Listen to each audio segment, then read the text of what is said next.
parler justement du courage, de parler justement de la manière dont Dieu nous demande de prendre courage. Et je crois que c'est un moment qui est à propos, en fait, c'est un moment qui est pertinent pour parler du courage parce que d'abord, comme je l'ai dit juste avant, c'est la fête des mères et les mamans, on dit souvent que les mamans sont très courageuses dans ce qu'elles font, dans la manière dont elles élèvent leurs enfants. Alors je me suis dit, c'est le bon moment pour parler du courage. Et puis après, aussi parce que nos enfants, nos jeunes vont bientôt rentrer en examen. Certains sont déjà même en blocus. Alors, c'est le bon moment pour vous dire d'être courageux. C'est le bon moment pour dire de prendre courage. Et aussi parce que d'autres qui travaillent, en fait, c'est un peu la dernière ligne droite dans certains projets, avant les vacances, peut-être pour la promotion, avant les vacances, etc. De pouvoir, c'est avant souvent les vacances que tout se joue par rapport aux examens, aux promotions, etc. Alors, je me suis dit, c'est le bon moment de pouvoir dire prends courage. Et donc, c'est pertinent de parler maintenant, en ce dimanche de la fête des mères, de parler réellement du courage. Et c'est pertinent aussi de dire à quelqu'un, durant ce dimanche, accroche-toi et prends courage. Fortifie-toi et prends courage. Et ton voisin, il a besoin de l'entendre aussi. Alors, bouscule-le un peu et dis-lui, voisin, accroche-toi et prends courage. Ça va aller. Prends courage. Prends courage, ça va aller. Dieu est avec toi, alors prends courage. Fortifie-toi parce que Dieu est avec toi. Et toi aussi, tu as besoin de l'entendre. Alors, dis-toi à toi-même, accroche-toi et prends courage. Je m'accroche et je prends courage parce que Dieu est avec moi, alors je m'accroche.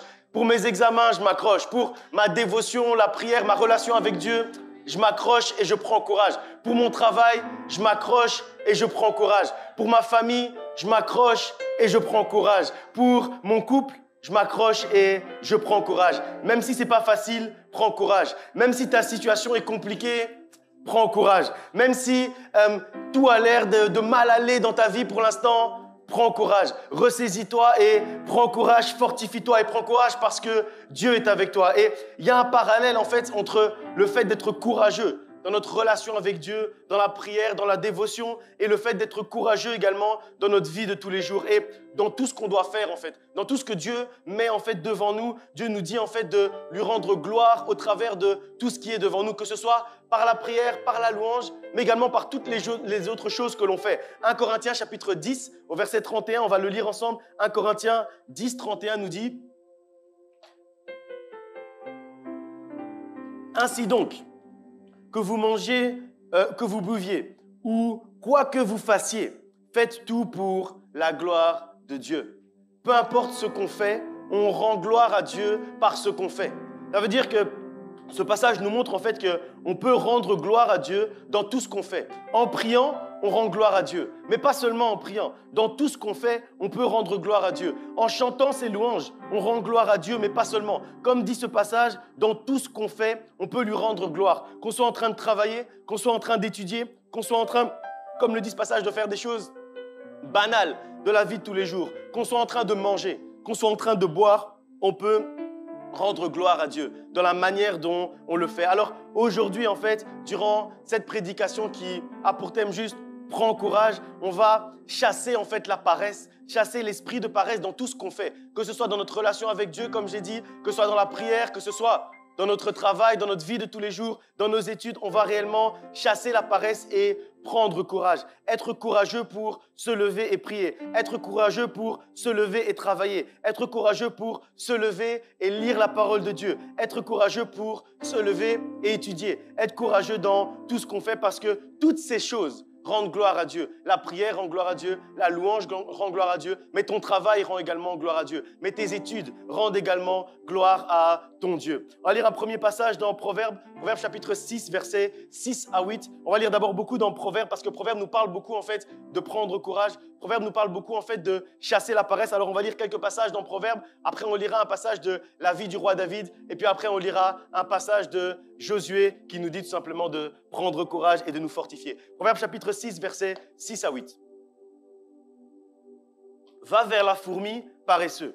Considère ses voies et deviens sage. Elle n'a ni chef, ni inspecteur, ni maître. Elle prépare en été sa nourriture. Elle amasse pendant la moisson de quoi manger. J'aime bien ce passage et c'est un passage que moi-même, en fait, je je lis souvent, je m'encourage souvent avec ce passage dans les moments difficiles, dans les moments où c'est un peu compliqué, etc. Mais j'ai même retenu ce passage par cœur. En fait, elle n'a ni chef, ni maître, ni inspecteur. Pourtant, elle travaille. Et en fait, à chaque fois que j'ai pas la force de me lever pour prier, de me lever pour lire la parole de Dieu, de me lever pour étudier, de me lever pour travailler, à chaque fois, en fait, je me rappelle de la fourmi qui n'a ni chef, ni maître, ni inspecteur. Pourtant, elle travaille quand même. Et j'aime bien le début, verset 6, quand on nous dit « Va vers la fourmi, considère ses voies et deviens sage ». Ça veut dire qu'en regardant en fait, la manière dont la fourmi en fait, est en train d'agir, on peut devenir sage. Et il y a un proverbe qu'on dit, ce n'est pas un proverbe de la parole de Dieu, mais c'est un proverbe qu'on dit souvent et qui est intéressant, qui dit qu'en fait, celui qui est sage, il s'assure de ne pas avoir à utiliser son intelligence pour résoudre les problèmes, parce qu'il évite les problèmes. Ça veut dire que quand on est sage, on évite les problèmes que l'homme intelligent doit ensuite résoudre. Donc c'est mieux en fait d'éviter le problème en étant sage que d'entrer dans le problème et devoir le résoudre en étant intelligent. Et c'est pour ça qu'on dit ici dans ce passage, va vers la fourmi et deviens sage en considérant ses voies. Donc ça veut dire que quand on nous dit après au verset 7, elle n'a ni chef, ni inspecteur, ni maître. Pourtant, on nous dit au verset 8 qu'elle travaille malgré tout. Ça veut dire en fait c'est ça la sagesse. La sagesse en fait c'est de considérer les voies de la fourmi. Les 24 heures de prière, c'était super, c'était merveilleux, c'était très bien. Et c'est merveilleux d'avoir répondu à la convocation de Dieu. C'est merveilleux d'avoir répondu à l'appel de Dieu. Mais dans ta relation avec Dieu, tu dois être comme la fourmi. Ça veut dire que tu n'as pas besoin que quelqu'un te dise « Viens prier » de vendredi 19h à samedi 19h. Toi-même, tu peux te lever et commencer à prier. Parce que la fourmi, elle n'a ni chef ni maître. Ça veut dire qu'elle n'a personne qui va lui donner l'instruction. Viens vendredi 10 mai jusqu'au samedi 11 mai pour venir prier. Personne ne lui dit ça. Pourtant, elle prie quand même. Et c'est ça, en fait, où on doit être comme la fourmi. C'est-à-dire qu'on n'a pas besoin d'instruction. On n'a pas besoin d'ordre pour commencer à prier. On n'a pas besoin qu'on vienne nous dire, que maman Janine nous dise « Allez, on va faire les 24 heures de prière, alors on va prier pendant 24 heures. » Toi-même, tu peux t'enfermer dans ta chambre pendant 24 heures et prier pendant 24 heures. Toi-même, en fait, tu peux faire les 24 heures de prière toi-même. On fait les 24 heures de louange une fois par an durant l'été. Toi-même, tu peux mettre 24 heures, fermer la porte de ta chambre et louer ton Dieu pendant 24 heures. Mettre les louanges pendant 24 heures et chanter à ton Dieu pendant 24 heures. Tu n'as pas besoin que quelqu'un te dise « Viens prier pour prier ». Tu n'as pas besoin que quelqu'un te dise « Prie pour prier ». Toi-même, en fait, tu peux te lever et prier. Tu n'as pas besoin qu'on te dise de jeûner, qu'on te donne l'instruction de jeûner. Toi-même, tu dois te lever et jeûner. Tu n'as pas besoin qu'on te dise de veiller. Toi-même, tu peux te dire « Cette nuit, je ne vais pas dormir, je vais prier durant toute la nuit ». Comme la fourmi qui n'a ni maître, ni chef, elle n'a pas besoin qu'on lui donne des ordres. Elle a personne, en fait, pour lui donner des ordres. Toi non plus, en fait, tu n'as pas besoin que quelqu'un puisse te donner un ordre pour que tu puisses te lever. Et on dit qu'elle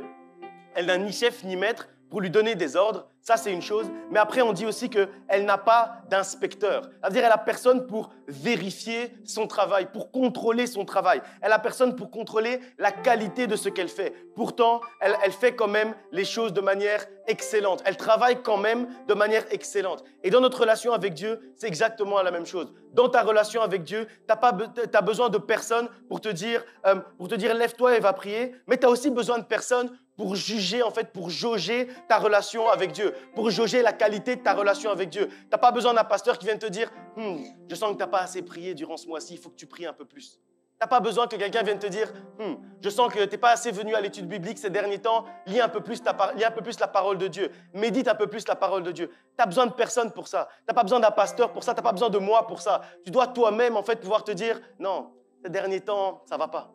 Ces derniers temps, je me suis un peu éloigné de mon Dieu. Ces derniers temps, la qualité de ma relation avec Dieu n'est plus la même. Ces derniers temps, je sens que j'ai besoin d'aller plus loin dans la présence de mon Dieu. Je sens qu'il y a plus dans ma relation avec Dieu. Je sens qu'il y a plus dans ma communion avec Dieu. Alors, je vais prendre le temps moi-même de m'approcher un peu plus de mon Dieu. Et c'est ça, en fait, que Dieu recherche. Dieu recherche des personnes qui sont comme des fourmis, qui n'attendent pas qu'on leur dise « Je sens que l'huile un peu a baissé dans ton outre, il faut que tu puisses remplir d'huile. » Non, tu n'as pas besoin qu'on te dise ça. Tu n'as pas besoin d'être en fait un enfant spirituel. Tu as besoin de devenir maintenant un adulte fait spirituellement parlant, comme nous dit la parole de Dieu. Et vous vous rappelez que je vous dis souvent ici à l'église qu'au centre de la promesse, on forme des disciples et pas des clients. Les clients, en fait, c'est ceux qui ont besoin justement qu'on leur dise quand, comment prier, qu'on leur dise à partir de maintenant, on va jeûner 3 jours. Là, on va faire une semaine de jeûne. Là, on va faire 3 semaines de jeûne de Daniel. Ça, en fait, c'est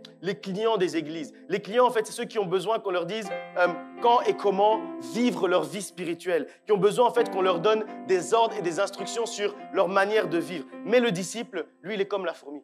Le disciple, il est comme la fourmi. Il n'a pas besoin de maître. Il n'a pas besoin de chef. Il n'a pas besoin d'inspecteur. Quand il sent que c'est le moment, il se lève et il prie. Quand il sent que il se lève et il prie.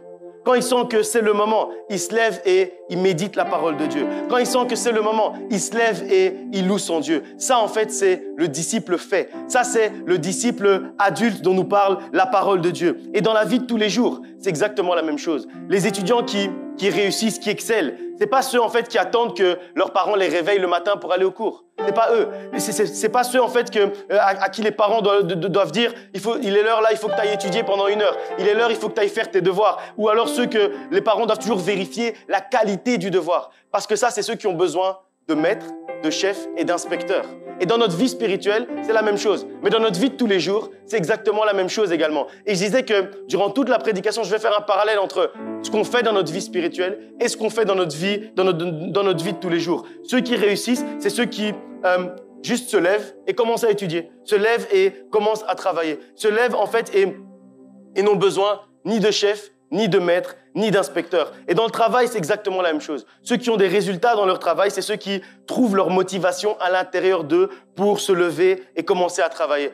Pour se lever à travailler plus que les autres et à travailler mieux que les autres. Parce qu'ils n'ont besoin ni de chef, ni d'inspecteur qui va contrôler leur travail. Et il y a une chose que mes parents, moi, m'ont beaucoup dit, en fait, quand j'étais à l'école et que ça me reste jusqu'à aujourd'hui. Et moi-même, je le répète à mes enfants jusqu'à aujourd'hui. Quand il y avait les bulletins, mes amis disaient « Ah, j'ai eu des bons résultats, donc je vais recevoir tel cadeau. » Ou le lundi, après, ils revenaient « Ah, moi, grâce à mon bulletin, j'ai reçu tel cadeau ou tel cadeau. » Et moi, souvent, je revenais à la maison et je posais des questions. Mais pourquoi tel, il reçoit des cadeaux quand il a un beau bulletin? Moi, j'ai un meilleur bulletin que lui, mais moi, je reçois jamais de cadeaux. Moi, on me promet jamais, on me dit jamais « Oui, si tu travailles bien, tu vas recevoir ça, on va aller là-bas avec toi, on va faire ça avec toi, on va te récompenser de telle manière, etc. » Donc, moi, je posais la question à mes parents. Et mes parents, ils me disaient toujours « En fait, si on faisait ça, si on te donnait des cadeaux quand tu travailles bien, ça voudrait dire qu'on te montre que ça nous fait plaisir et que c'est pour nous, en fait. C'est pour nous que tu es en train de faire ce que tu fais. Alors qu'en fait, c'est pour toi que tu travailles.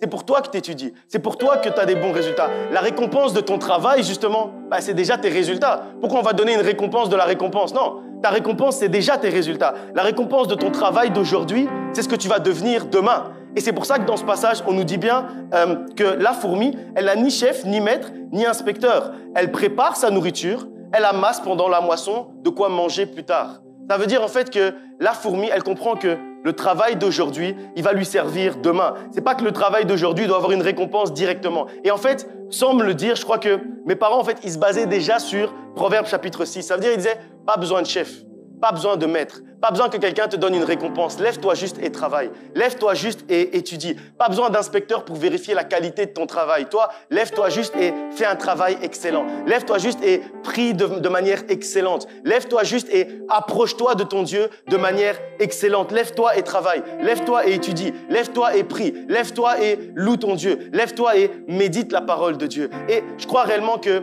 c'est un vrai message pour chacun d'entre nous. Que ce soit dans ta vie spirituelle, peut-être que tu as l'habitude de te décourager tout le temps, peut-être que tu as l'habitude qu'on ait besoin de te rappeler tout le temps à l'église. Tu sais, il faut prier, tu sais, c'est important de prier, tu sais, c'est important de lire la Bible, tu sais, c'est important de louer ton Dieu, qu'il y ait une atmosphère de louange dans ta maison, etc. Peut-être que tu es dans cette saison-là de ta vie. Mais Dieu te dit aujourd'hui, sois comme la fourmi. Sois comme la fourmi qui n'a pas besoin qu'on lui dise, mais qui fait directement. Et peut-être que c'est dans ta vie de tous les jours. Que toi, tu es quelqu'un qui a besoin toujours qu'on le motive. Donc on dit, allez, il est temps, allez, va travailler. Allez, il est temps, allez, va étudier. Allez, il est temps, allez, peut-être si tu es sportif, va courir, va à la salle de sport. Je sais pas, peu importe ce que tu fais. Dans la vie, c'est pas important. Mais ce qui est important, c'est de se dire que tu dois pas dépendre, en fait, de la bonne volonté de quelqu'un. Tu dois pas dépendre que quelqu'un te dise. Parce que si tu attends toujours qu'on te dise, un jour, on va pas te dire. Et si on te dit pas, tu vas pas faire.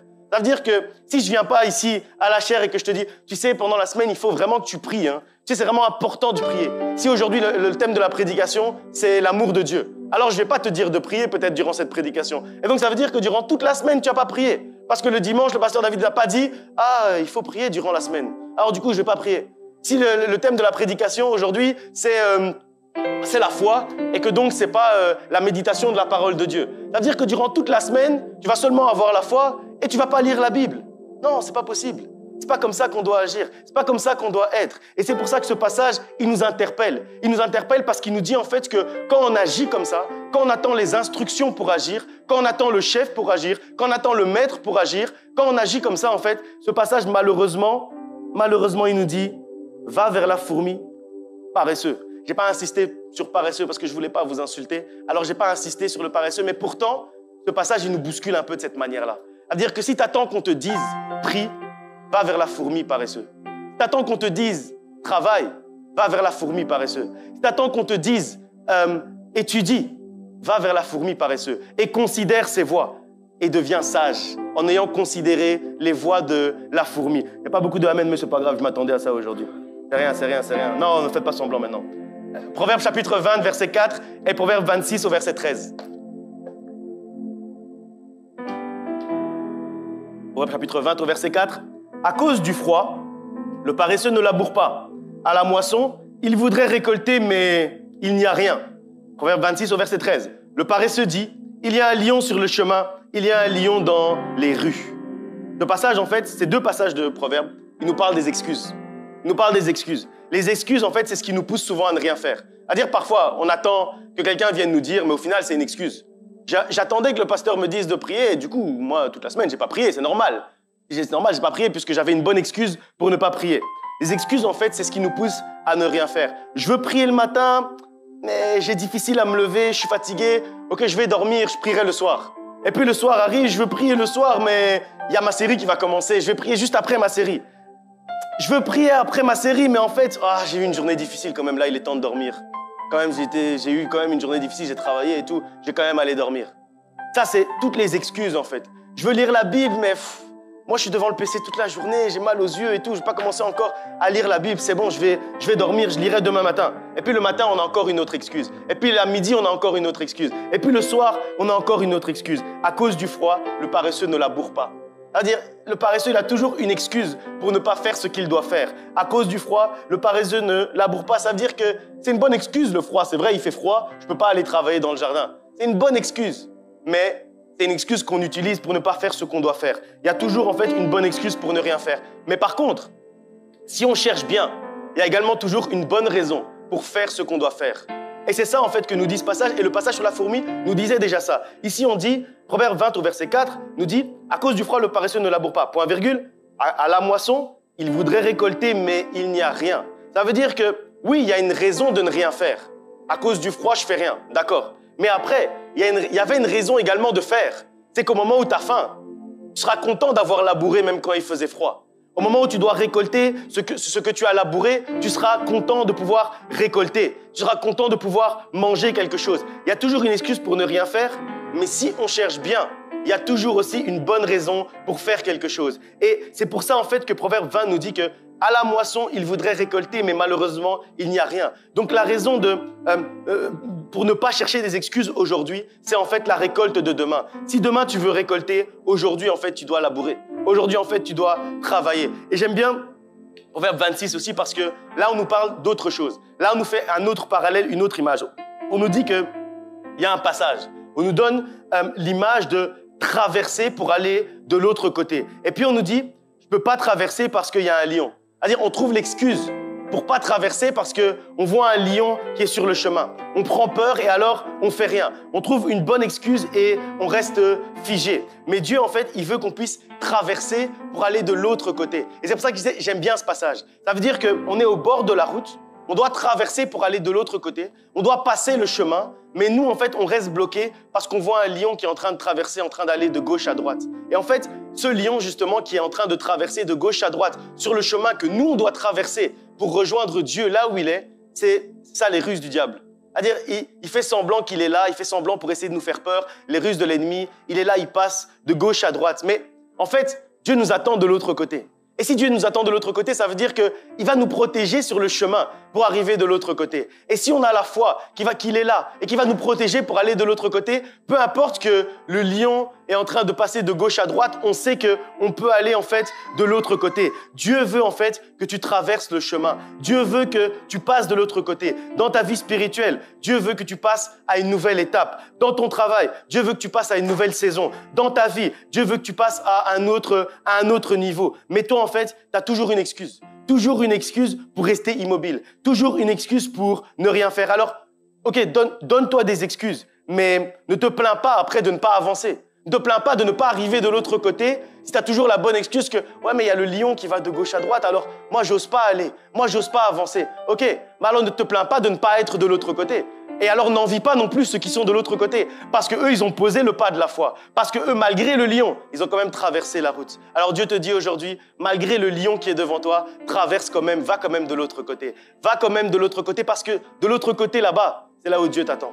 L'autre côté là-bas, c'est la terre promise. L'autre côté là-bas, c'est l'accomplissement de la promesse. L'autre côté là-bas, c'est l'accomplissement de ta destinée. Alors, prends courage et passe de l'autre côté. Et en fait, on peut toujours se donner des excuses. On peut dire, oui, moi, je ne sais pas prier parce que j'ai mal aux jambes, je ne sais pas me mettre à genoux, etc. Moi, je ne sais pas faire des études parce que je n'ai pas assez d'argent pour payer mes études. Ça, en fait, tout ça, toutes ces choses, en fait, qui te font peur, qui t'empêchent d'avancer, tout ça, en fait, c'est juste des lions. C'est juste des lions qui sont en train d'aller de gauche à droite. Mais c'est des lions sans dents. C'est des lions qui ne peuvent pas te croquer. C'est des lions qui ne peuvent pas t'attraper. C'est un lion qui est sur le chemin. Mais quand Dieu te dit de passer de l'autre côté, il sera avec toi sur le chemin pour passer de l'autre côté. Parce que peu importe en fait le lion qui te fait peur, Dieu te dit quand même, avance. Dieu te dit quand même, passe de l'autre côté. Dieu te dit quand même, je t'attends de l'autre côté. Je t'attends là-bas. C'est juste une question de décision en fait. C'est juste une question de prendre la décision. C'est juste une question d'état d'esprit. Arrêtez de chercher des excuses et commencer à se projeter. Arrêtez de chercher des excuses et commencer à courir la course. Commencer à avancer avec notre Dieu. C'est ce que Dieu veut pour toi aujourd'hui. Que tu arrêtes de chercher l'excuse du lion, l'excuse du froid, l'excuse de la tempête, l'excuse du gel pour te dire je reste là, je fais rien. Dans mon ministère, je fais rien. Dans ma vie spirituelle, je fais rien. Dans mes études, je fais rien. Dans mon travail, je fais rien. Dieu te dit, passe de l'autre côté avec moi. Je t'attends là-bas de l'autre côté. Entre dans une nouvelle saison. Entre dans une nouvelle ère dans ta vie. Entre dans une nouvelle étape de ta vie. Passe à un autre niveau dans ta vie. Et peu importe le lion qui est devant toi, moi, je suis plus fort que ce lion. Alors, aie juste la foi. Et c'est pour ça que c'est lié avec tout ce qu'on a dit durant les dernières semaines. C'est-à-dire, aie la foi. Aie la foi que ce lion ne va rien te faire. Et Dieu te dit aujourd'hui, le lion qui marche de gauche à droite sur le chemin, il ne va rien te faire quand tu vas traverser le chemin. Parce que Dieu est avec toi. Alors, fortifie-toi et prends courage. Proverbe chapitre 18 au verset 9. Proverbe 18, 9. Celui qui se relâche dans son travail est le frère de celui qui détruit. Ce proverbe, c'est un deuxième passage que moi-même j'ai retenu par cœur et que je me répète régulièrement. Celui qui se relâche est le frère de celui qui détruit. Celui qui se relâche est le frère de celui qui détruit. Souvent, en fait, je me répète ça. Ça veut dire en fait que quand tu abandonnes, c'est pas seulement ton futur que tu es en train de détruire. Quand tu abandonnes, en fait, c'est aussi tout ce que tu as construit jusqu'à maintenant que tu es en train de détruire. Quand tu abandonnes, en fait, tu es le frère de celui qui détruit. J'aime beaucoup la Bible parce que c'est tellement clair, c'est tellement pratique, que ce soit dans notre vie de tous les jours, que ce soit dans notre vie spirituelle. C'est tellement concret, en fait, pour nous enseigner sur notre vie de tous les jours. Je reprends l'exemple des études. Si tu arrives jusqu'en 3e dans tes études, tu étudies 1 année bien, 2 années bien, et puis tu arrives en 3e et tu décides de plus rien faire, tu décides de te relâcher. Est-ce que c'est seulement ta 3e, ta 4e et ta 5e que tu es en train de mettre en péril? Non, tu es en train de mettre en péril ta 1re et ta 2e aussi que tu as réussi brillamment. Ça veut dire que si à un moment donné tu te relâches, c'est pas seulement le demain, c'est pas seulement ce qui est devant toi que tu es en train de détruire. Tout ce qui est derrière toi, tout ce pourquoi tu t'es déjà battu, tu es également en train de le détruire. Tu es en train en fait de détruire tous les efforts que tu as fait précédemment. Si tu prends plus le temps pour ta relation avec Dieu à partir de maintenant, que tu t'arrêtes de prier, que tu t'arrêtes de louer ton Dieu, que tu t'arrêtes de méditer la parole de Dieu, comme l'apôtre Paul qui nous dit de courir la course pour éviter de tomber ensuite dans le feu de la géhenne. En fait, à ce moment-là, on nous dit en fait que si on s'arrête à un moment donné, si on se relâche à un moment donné, on va s'éloigner en fait de plus en plus de Dieu. C'est pas qu'on va rester à la même distance de Dieu, dans la proximité qu'on avait avec Dieu. Ça se passe pas comme ça. Et en fait, tout ça en fait, c'est des choses que même la nature en fait nous enseigne. Quand tu travailles un jardin, tu travailles pour qu'il soit bien, pour que l'herbe soit bien tondue, etc. Si à un moment donné tu t'arrêtes de travailler ton jardin, c'est pas que le jardin va t'attendre jusqu'à l'année prochaine pour que tu puisses venir le travailler. Non, l'herbe va pousser, les ronces vont arriver, les mauvaises herbes vont venir. Et en fait, ça va se dégrader, la situation va se dégrader. Et la nature nous enseigne ça aussi par rapport à notre corps, les muscles. Les muscles, si vous travaillez vos muscles tous les jours, vous faites des haltères tous les jours, vous allez à la salle et tout, vous êtes bien balèze comme Christian et tout, vous êtes bien. Et puis après, à un moment donné, vous arrêtez d'aller à la salle du jour au lendemain. Du jour au lendemain, vous arrêtez d'aller à la salle et vous faites plus rien. Est-ce que vous pensez que vos muscles vont rester au même niveau? Ils vont vous attendre là pour que vous retourniez à la salle dans un an? Non, c'est pas comme ça que ça fonctionne. La nature nous enseigne. Qu'est-ce qui va se passer? Le muscle, il va s'atrophier. Il va devenir de plus en plus petit. Et puis, la graisse va commencer à prendre la place du muscle. Et puis, la masse grasse va prendre la place là où il y avait le muscle avant. C'est comme ça, la nature même nous enseigne en fait. La nature même nous enseigne que quand on s'arrête, quand on se relâche, on détruit même tout ce qu'on a construit jusqu'à maintenant. Alors, ne te relâche pas pour pas être le frère de celui qui détruit. Personne d'entre nous, on veut être le frère de celui qui détruit. Le frère, ça veut dire celui qui fait la même chose. Ça veut dire, quand tu te relâches ou quand tu détruis, c'est la même chose. Donc ça veut dire, ne te dis pas, ouais, je me relâche, mais j'ai quand même beaucoup travaillé jusqu'à maintenant, alors ça va aller. Ça va aller, même si je me relâche maintenant, ça va aller. Dans un an, je reprends la prière et ça va aller. Pendant un an, je prie pas, ça va aller. Pendant un an, j'étudie pas, mais ça va aller. Dans un an, je pourrais me remettre dedans. Pendant un an, je travaille pas, mais ça va aller. Si tu n'étudies pas pendant un an, tu vas seulement échouer. Si tu travailles pas pendant un an, tu vas seulement être viré. Si tu pries pas pendant un an, tu vas seulement t'éloigner de Dieu. C'est ça la réalité. Parce que celui qui se relâche, c'est le frère de celui qui détruit. Et c'est vraiment quelque chose que chacun d'entre nous, on doit garder en tête. Et c'est pour ça que je dis que la Bible, elle nous met en garde. Elle nous met en garde et nous dit réellement que celui qui se relâche, c'est le frère de celui qui détruit. Vous devriez déjà avoir retenu cette phrase par cœur. Pour demain, quand tu vas te dire « Ouais, mais j'ai pas envie de me lever pour aller au travail. » Je vais prendre un certificat. « Ouais, mais j'ai pas envie de me lever pour prier aujourd'hui. C'est bon, je prierai ce soir. » Dis-toi à chaque fois quand tu dis ça, celui qui se relâche, c'est le frère de celui qui détruit. Donc quand je me relâche comme ça, je suis en train de détruire ce que j'ai fait hier. Je suis en train de détruire ce que j'ai fait avant-hier. Tous les efforts que tu as fait pour en arriver là où tu es aujourd'hui. Si tu te relâches maintenant, tu détruis tous ces efforts-là, en fait. Et donc, il faut réellement qu'on puisse mettre en nous, en fait, cette idée de « je ne me relâche pas ». Pourquoi? Parce que si demain, quelqu'un vient et te dit « je vais détruire tout ce que tu as construit dans ta vie professionnelle. Je vais détruire ta relation avec Dieu. Je vais détruire tes études. » Toi, tu vas te lever. Tu vas commencer à venir crier ici à l'église. « Oh, je brise ses paroles, je brise tout ce qu'il a dit. Je brise parce que c'est vraiment toute parole qui a été prononcée contre moi est nulle et sans effet. La malédiction sans cause n'a point d'effet. » Mais quand tu te relâches, tu fais la même chose que lui. Parce que quand tu te relâches, en fait, tu es le frère de celui qui détruit. C'est-à-dire celui qui va se lever dans ta vie maintenant et te détruire. Toi aussi, tu vas te lever contre lui. Mais alors, quand tu veux te relâcher, lève-toi contre toi-même. Lève-toi contre celui qui veut se relâcher. Lève-toi contre celui qui veut abandonner. Lève-toi contre celui qui veut laisser de côté ses efforts et arrêter de faire des efforts. Lève-toi contre lui de la même manière dont tu te serais levé si quelqu'un voulait détruire ta famille. Si quelqu'un maintenant vient et dit « je vais détruire ton couple. Je vais tout faire pour que vous vous sépariez. » Tu vas te lever, non? Mais de la même manière, lève-toi si demain, tu veux plus faire des efforts pour offrir des cadeaux, pour dire des bons mots à ton épouse, etc. Mais lève-toi aussi contre toi-même. Ne te relâche pas dans ton travail. Ne te relâche pas dans tes efforts. Parce que sinon, tu es le frère de celui qui détruit. C'est vraiment quelque chose... Là, vous devriez déjà l'avoir retenu. Dites-moi un peu. Ça va, vous êtes des bons élèves, vous avez bien travaillé à l'école. C'est bien. Celui qui se relâche, c'est le frère de celui qui détruit. 2 Samuel, chapitre 11, versets 1 à 3.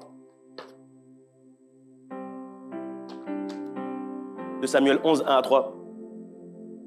On parle du roi David. L'année suivante, au temps où les rois se mettaient en campagne, David envoya Joab avec ses serviteurs et tout Israël pour détruire le fils d'Amon et pour assiéger Rabat. Mais David resta à Jérusalem. Un soir, David se leva de sa couche et comme il se promenait sur le toit de la maison royale, il aperçut de là une femme qui se baignait et qui était très belle de figure. David fit demander qui était cette femme. Et on lui dit, n'est-ce pas Bathsheba, fille d'Eliam, femme d'Uri le Hétien. Un jour, j'ai entendu un prédicateur qui donnait en fait une interprétation très intéressante de ce passage que je veux partager avec vous. Il disait en fait que d'habitude, David, il allait à la guerre avec son armée. Il allait à la guerre, il allait au front avec son armée pour diriger l'armée. Mais là, en fait, il a envoyé Joab, ses serviteurs et tout Israël. Donc, il a envoyé tout le pays pour aller se battre. Mais lui, il est resté en fait dans son palais. Et comme il est resté dans son palais, il n'y avait plus personne avec qui il pouvait parler, il n'y avait plus personne avec qui il pouvait travailler, il n'y avait plus personne avec qui il pouvait prier, il n'avait plus rien à faire. Alors il se promenait, comme il n'avait rien à faire, il se promenait sur le toit de la maison. Et comme il se promenait sur le toit de la maison, il a aperçu une femme. Et comme il a aperçu une femme, après, il a vu son visage, il a remarqué son visage. Après, en remarquant son visage, il s'est dit qu'il la voulait comme femme. Et donc après, il a péché, il a fait tuer son mari, etc., etc., etc. Ok? Mais en fait, l'interprétation qu'on doit avoir de ce passage, elle est vraiment intéressante parce que si David, il avait fait comme d'habitude, s'il n'était pas relâché, s'il était allé en fait avec son courage, s'il était allé avec l'armée, en fait, toutes ces choses ne seraient pas arrivées. Ça veut dire en fait que c'est parce qu'il se promenait et qu'il n'avait rien à faire qu'il a vu Bathsheba. Et en fait, quand on y réfléchit, si elle venait se baigner là, se laver là, etc., c'est parce qu'elle avait l'habitude de venir là. Elle venait là tous les jours. Mais lui, il l'a vu seulement ce jour-là. Et s'il l'a vu ce jour-là, c'est parce qu'il faisait rien, justement. Parce que ce jour-là, il avait été paresseux, en fait. Et en fait, si il a vu Bathsheba et s'il a fait des bêtises ensuite, s'il a péché ensuite, c'est parce qu'il n'était pas avec les autres en campagne. Il n'était pas avec les autres en train de travailler, en train de combattre, en train de protéger son royaume. Il faisait rien, donc ses yeux, en fait, se sont portés vers le péché. Et c'est pour ça, en fait, qu'on dit que l'oisiveté, c'est la mère de tous les vices. On dit ça dans la vie de tous les jours. Quand on fait rien, on a le temps de regarder Bathsheba. Quand on fait rien, on a le temps de remarquer son beau visage. On a le temps de remarquer, en fait, l'attrait du péché. On a le temps de remarquer que, le péché, en fait, c'est beau. Parce qu'on fait rien. Mais quand tu es en train de prier, quand tu es concentré sur ton Dieu, tu n'as pas le temps de voir que le péché, c'est beau. Tu n'as pas le temps, puisqu'en fait, toi, tu es concentré sur la face de ton Dieu. Tu es en train de rechercher la face de Dieu. Tu es en train de louer ton Dieu. Tu es en train de lire la parole de Dieu. Tu es en train de prier. Alors, Bathsheba peut être belle comme elle veut. Toi, tu ne vas même pas la voir. Parce que tu n'es pas comme ça en train de te promener à rien faire sur les toits. Il se promenait sur les toits. Il était trop à l'aise, quoi.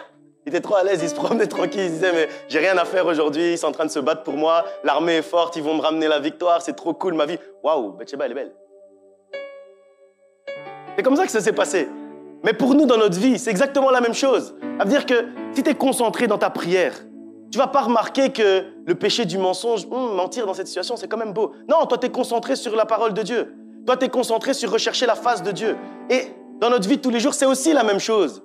Si tu es concentré sur tes objectifs de vie, si tu es concentré sur ton travail, si tu es concentré en fait sur accomplir ce que Dieu te demande d'accomplir dans ta vie, si tu es concentré sur entrer dans la terre promise, si tu es concentré sur accomplir la destinée de Dieu, si tu es concentré sur tout ça, tu ne verras pas le beau visage de Bathsheba.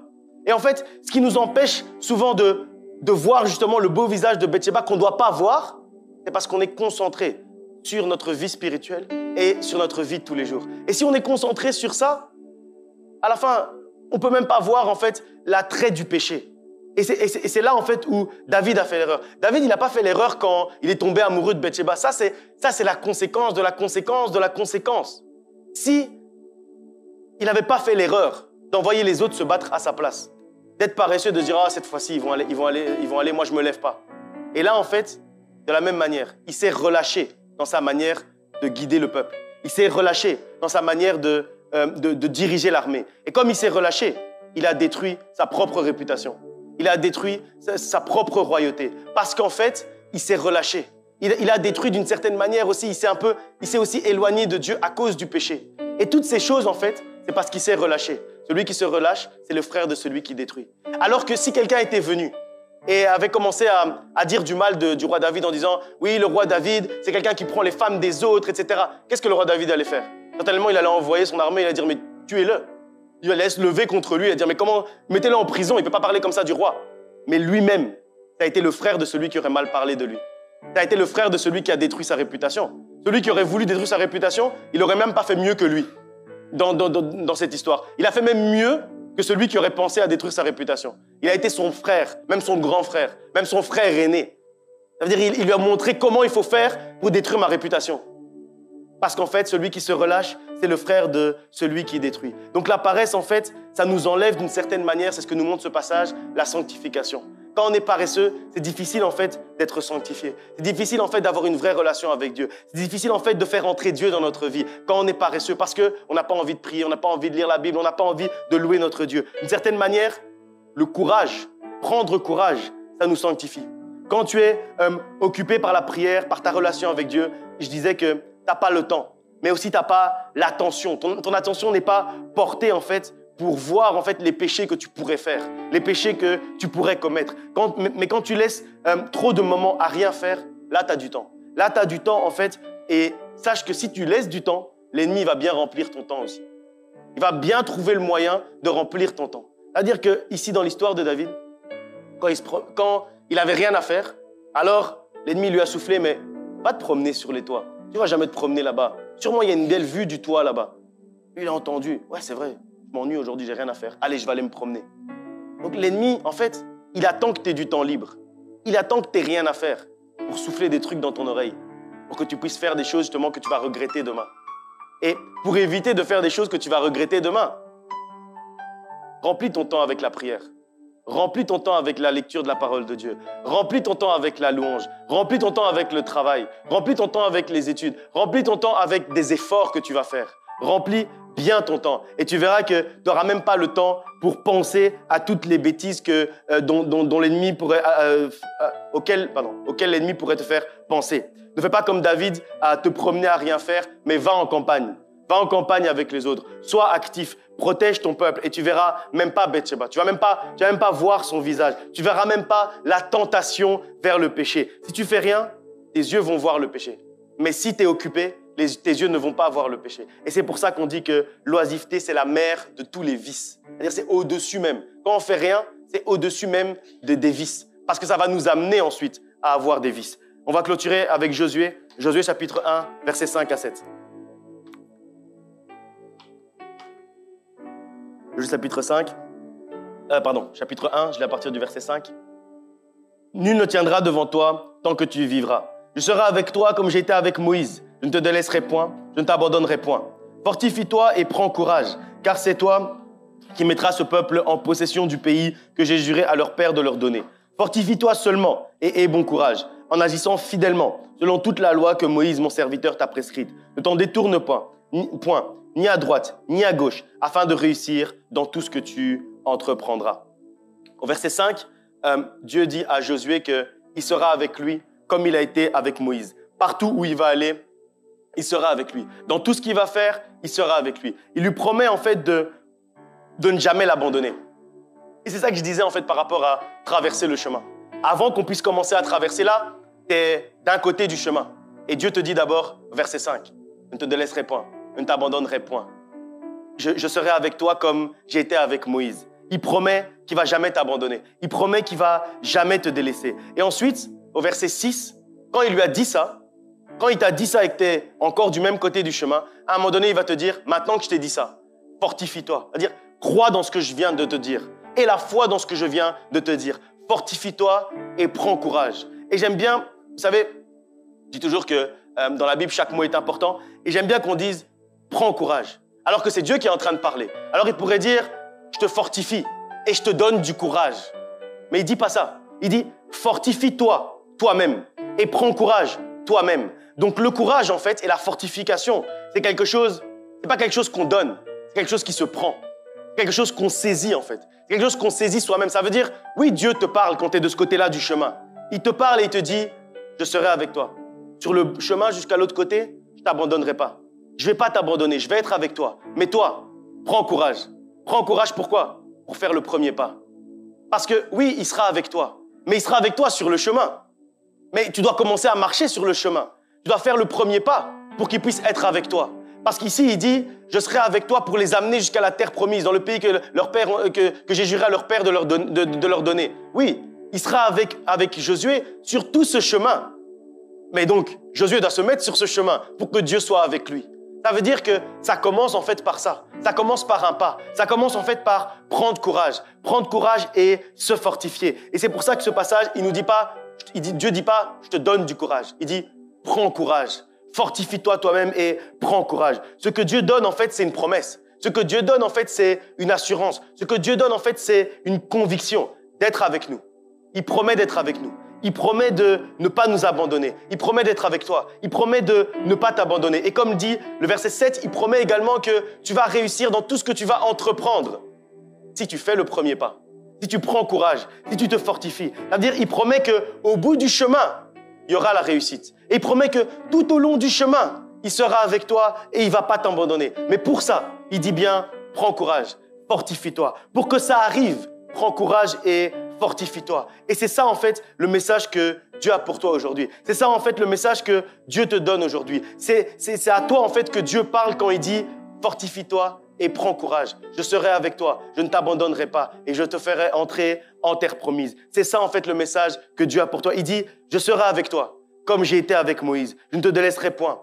Je ne t'abandonnerai point. Je te ferai entrer en terre promise. J'accomplirai les promesses que j'ai proclamées dans ta vie. Je te ferai entrer dans ta destinée. Je te ferai entrer dans la vie que tu attends depuis longtemps. Mais pour ça, pour que ça arrive, aujourd'hui, en ce dimanche, fortifie-toi et prends courage. Pour ça, considère la fourmi qui n'a ni maître ni chef et pourtant qui travaille quand même. Considère la fourmi qui n'a pas d'inspecteur, pourtant qui fait un travail excellent. Pour que ça arrive, ne trouve pas d'excuses. Ne prends pas l'excuse du froid ou l'excuse du lion parce que je serai avec toi. Alors tu sais très bien que c'est des fausses excuses. L'excuse du lion, c'est une fausse excuse puisque tu as la foi que je serai avec toi et tu as l'assurance que je serai avec toi. Pour ça, ne relâche pas tes efforts parce que celui qui se relâche est le frère de celui qui détruit. Pour ça, gardez les yeux fixés sur moi. Gardez les yeux fixés sur notre relation. Gardez les yeux fixés sur l'objectif et comme ça, tu ne verras pas Bathsheba. Alors, si tu veux aujourd'hui prendre courage, si tu veux aujourd'hui te fortifier, prends courage, lève-toi et prie.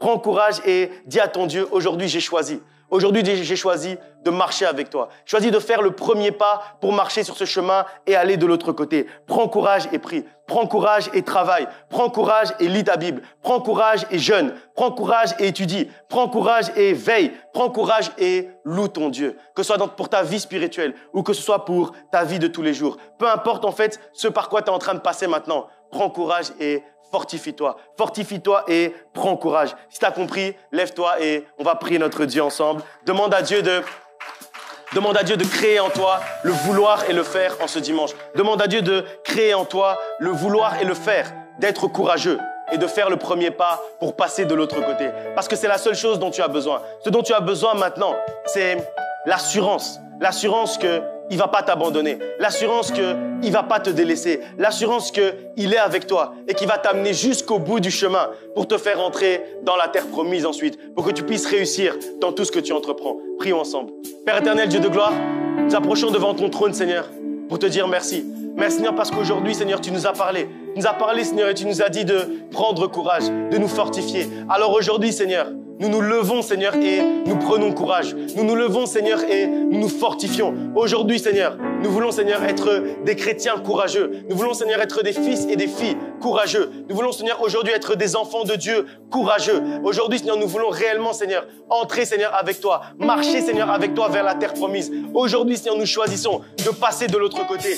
Peu importe le lion qui est en train d'aller de gauche à droite. Peu importe, Seigneur, le froid. Peu importe, Seigneur, la difficulté. Nous choisissons aujourd'hui de marcher, Seigneur, avec toi. Choisissons aujourd'hui d'aller de l'autre côté. Aujourd'hui, Seigneur, nous choisissons, Seigneur, de nous lever. Aujourd'hui, nous ne voulons pas être le frère de celui qui détruit. Nous ne voulons pas, Seigneur, nous relâcher. Mais nous choisissons aujourd'hui de marcher, Seigneur, avec toi. Choisissons aujourd'hui, Seigneur, de faire des efforts. Aujourd'hui, Seigneur, que ce soit pour notre ministère, que ce soit, Seigneur, pour notre famille, que ce soit pour notre couple, que ce soit pour notre travail, que ce soit pour notre vie spirituelle, que ce soit, Seigneur, pour nos études. Peu importe, Seigneur, que ce soit, Seigneur, pour toutes les choses de notre vie. Aujourd'hui, Seigneur, nous choisissons, Seigneur, de nous lever. Nous choisissons, Seigneur, de marcher et d'aller, Seigneur, de l'autre côté. Aujourd'hui, nous ne voulons pas, Seigneur, nous laisser avoir par Bathsheba. Nous ne voulons pas, Seigneur, nous laisser avoir, Seigneur, par le lion, Seigneur, qui marche sur le chemin. Aujourd'hui, Seigneur, nous ne voulons pas nous laisser avoir par le froid. Aujourd'hui, Seigneur, nous choisissons de laisser derrière nous les excuses. Nous voulons, Seigneur, aujourd'hui briser la paresse. Nous voulons, Seigneur, aujourd'hui chasser l'esprit de paresse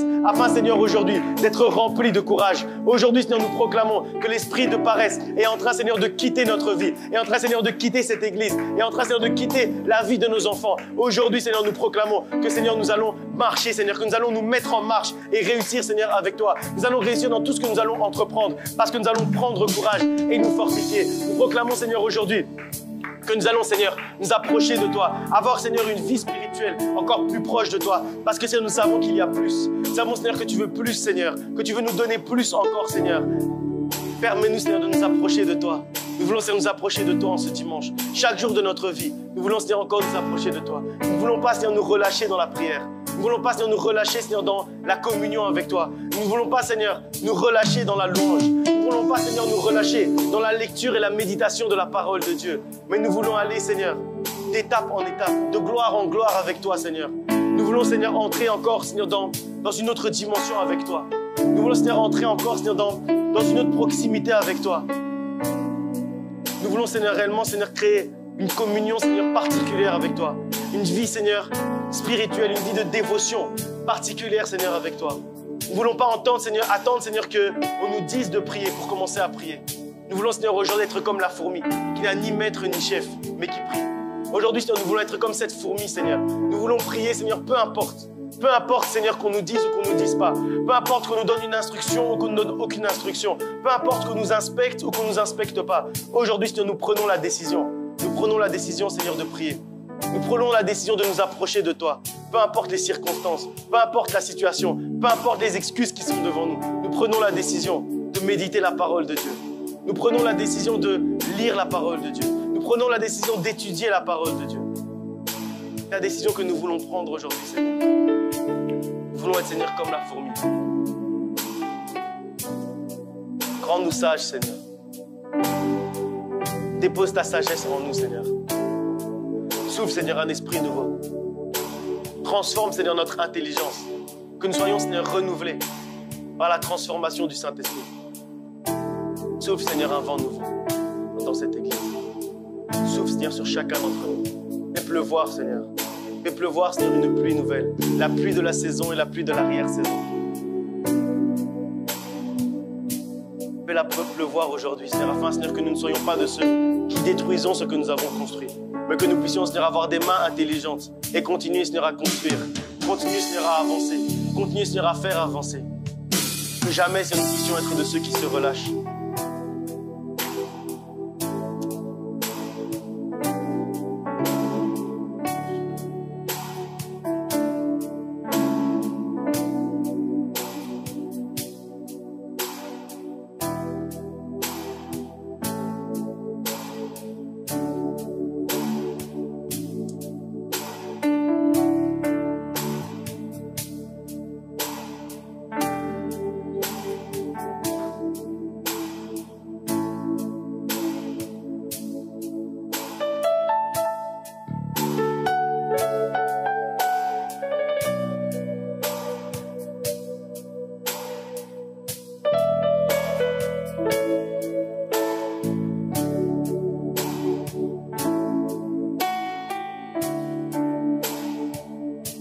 À cœur de prier pour une intention, un type de personne. Si tu as l'impression que tu courais bien, que tu avançais bien, et puis qu'à un moment donné, pour une raison ou pour une autre, à cause d'une difficulté, à cause d'une blessure de cœur, à cause de quelque chose qui ne s'est pas bien passé, tu as l'impression que tu t'es relâché et que tu te dis aujourd'hui que tu ne veux pas que ton relâchement puisse détruire ce que tu as construit jusqu'à aujourd'hui. Si tu as l'impression que tu t'es relâché, pour une raison ou pour une autre, que ce soit par découragement, que ce soit... Il n'y a pas de honte à ça, c'est des choses qui arrivent à tout le monde. Moi-même, ça m'est déjà arrivé plusieurs fois. Juste, tu peux avancer et on va prier ensemble. Peu importe que ce soit pour ton ministère, que ce soit dans ta relation avec Dieu, que ce soit dans ta vie de tous les jours, que ce soit dans ton travail, que ce soit dans tes études, tu as l'impression que tu courais bien et puis que quelque chose t'a arrêté. Quelque chose t'a stoppé et t'a empêché de... C'est bon, c'est pas grave. Et t'a empêché de pouvoir continuer à courir. Juste avance-toi et on va prier ensemble. Et j'ai dit, peu importe le type de secteur de ta vie dont on parle, que ce soit les études, que ce soit la vie spirituelle, que ce soit le ministère, que ce soit le travail, peu importe, que ce soit le couple, que ce soit la famille, tu as l'impression d'être relâché, avance, comme ça on va prier pour que Dieu puisse protéger ce que tu as construit jusqu'à maintenant et que le diable ne puisse pas venir détruire parce que tu t'es relâché. On va prier pour protéger tout ce que tu as construit jusqu'à maintenant et que le diable jamais ne puisse venir toucher ce que tu as construit jusqu'à maintenant avec l'aide de ton Dieu. Tellement je peux venir chanter.